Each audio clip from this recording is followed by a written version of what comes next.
அன்னதான பிரபுனா ஐயப்பனை தான் நம்ம சொல்வோம். ஆனா வாழும் அன்னதான பிரபுவாக தன்னை தேடி வந்த அத்தனை பேருக்கும் வயிறார உணவளித்து மனநிறைவோடு அனுப்பிய தலைவர் நமது தலைவர் அவர்கள். வாழும் வள்ளலாராக வாழும் ஐயப்பனா மக்களுக்காகவே வாழ்ந்து மக்களுக்காகவே மறைந்த ஒரு உத்தம தர்மர் கர்ணர் நம்ம தலைவர் அவர்கள். அதனால இனிமே தலைவர் மாதிரி ஒரு வரலாறு யாராவது உருவாக்குவாங்கன்னா அதற்கு வாய்ப்பே இல்லை என்பதை உங்க அண்ணி உறுதியா சொல்றேன். சின்ன கேப்டனா வருவார், சின்ன கேப்டன் வருவார், உறுதியாக உங்களை எல்லாரும் பார்க்கறதுக்கு தொகுதியாக வருவார்.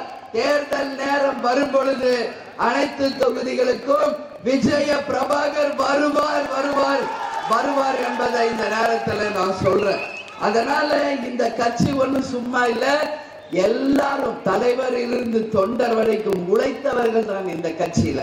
20 வருஷம் நம்ம உழைச்சிக்கிட்டு தான் இருக்கும். யாரும் சோர்ந்து போகாது. இனிமே தான் நம்மள வரலாறு ஆரம்பிக்க போகிறது 2026 அப்படின்னு உங்களுக்கு நான் சொல்றேன். 2011 தலைவர் அவர்கள் எதிர்கட்சி தலைவர் நான். இந்த 2026 நீங்க வேடிக்கை பாருங்க, கொஞ்சம் பொறுமையா இருங்க. என்னெல்லாம் மாயம் மந்திரம் நடக்குது இந்த தமிழ்நாடு அரசியல் என்றத நீங்க அன்னைக்கு ரிசல்ட் வர்றப்ப புரிஞ்சுப்பீங்க.